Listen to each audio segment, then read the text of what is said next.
Assalamualaikum warahmatullahi wabarakatuh. Saya Vianandita Bradanti dari kelas 1 Ekonomi Syariah E dengan NIM 21411201103 akan mereview materi guna memenuhi tugas ulangan tengah semester Bahasa Indonesia. Di sini saya akan mengambil materi tentang pemahaman kalimat. Sebelum melanjutkan ke slide berikutnya, kita harus tahu pengertian kalimat. Jadi, kalimat adalah sebuah ucapan yang terjadi karena adanya penggabungan kata. Kalimat setidaknya terdiri atas subjek dan predikat. Suatu kalimat biasanya dilengkapi dengan tanda baca yang berfungsi untuk menunjukkan seperti apa kalimat itu harus dibaca.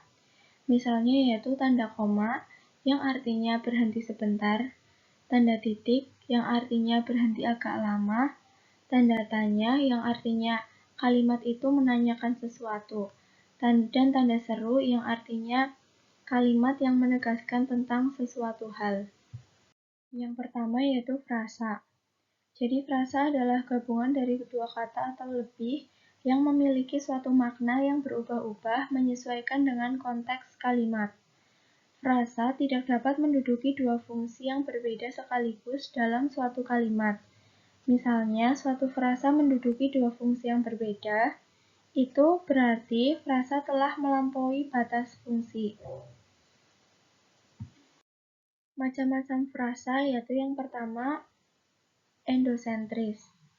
Frasa endosentris adalah frasa yang salah satu unsur atau kedua kata di dalamnya termasuk dalam unsur inti atau pusat. Contoh frasa endosentris yaitu anak kambing, sapi putih, 3 anak, belum mulai.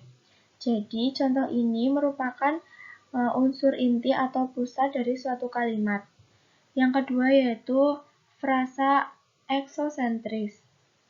Frasa eksosentris adalah frasa yang pada salah satu unsur kata di dalamnya menggunakan kata tugas atau kegiatan. Contohnya yaitu dari Bandung kepada sahabat di kecamatan mengendarai mobil. Itu merupakan salah satu kata tugas atau kegiatan. Ciri-ciri frasa.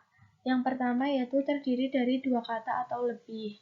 Yang kedua, memiliki satu makna gramatikal atau makna yang berubah-ubah. Yang ketiga, frasa tidak memiliki predikat atau bersifat non-predikatif. Yang keempat, menduduki atau memiliki suatu fungsi gramatikal pada kalimat.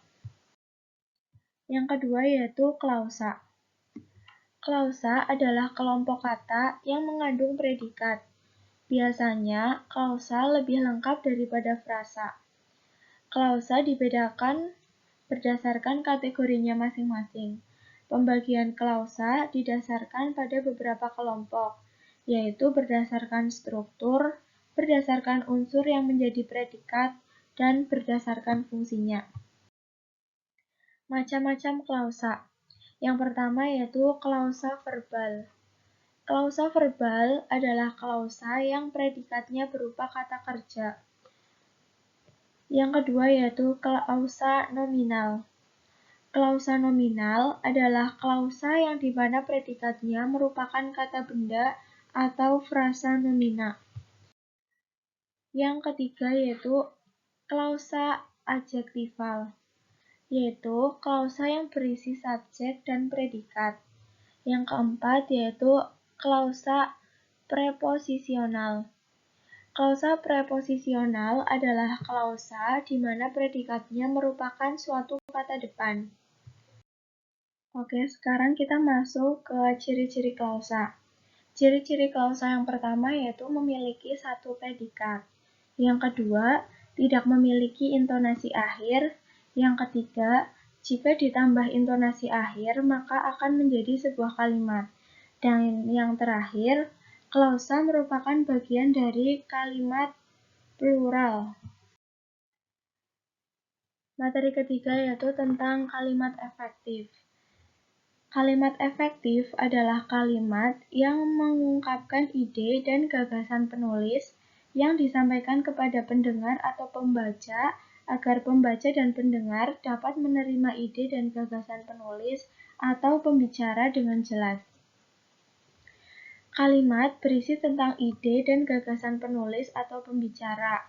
Konsep kalimat efektif disampaikan melalui tulisan serta dengan gaya bahasa lisan, agar mudah diterima oleh pembaca dan pendengar.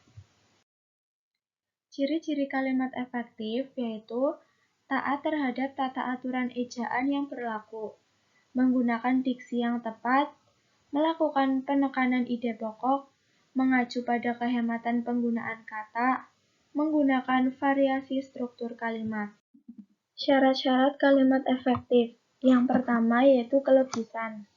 Kalimat pasif dan kalimat aktif, subjek, keterangan, pengantar kalimat, predikat, induk kalimat, dan anak kalimat, semuanya harus jelas.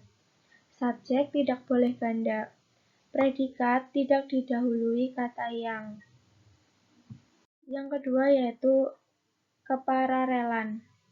Artinya, jika kata kerja, harus kata kerja semuanya. Jika kalimat itu kata benda, harus kata benda semuanya. Yang ketiga yaitu kehematan. Artinya, penggunaan kata-kata harus hemat, tetapi tidak mengurangi makna atau mengubah informasi suatu kalimat. Yang keempat yaitu ketetapan. Ketetapan ialah pemakaian diksi atau pilihan kata yang harus tepat. Pemakaian kata harus tepat, kata berpasangan harus sesuai, menghindari peniadaan preposisi. Yang kelima yaitu kecermatan. Cermat ialah kalimat yang dihasilkan tidak menimbulkan tafsir ganda dan harus tepat diksinya. Prinsip kecermatan berarti cermat dan tepat menggunakan diksi. Yang keenam yaitu kepaduan. Kepaduan ialah informasi yang disampaikan itu tidak terpecah-pecah. Kalimatnya tidak bertele-tele dan harus sistematis. Kalimat yang padu menggunakan pola aspek agen verbal atau aspek verbal pasien. Di antara predikat kata kerja dan objek penderita tidak disisipkan kata daripada atau tentang. Yang ketujuh yaitu kesejajaran. Kesejajaran adalah penggunaan bentuk-bentuk yang sama pada kata-kata yang paralel agar kalimat terlihat rapi dan bermakna sama.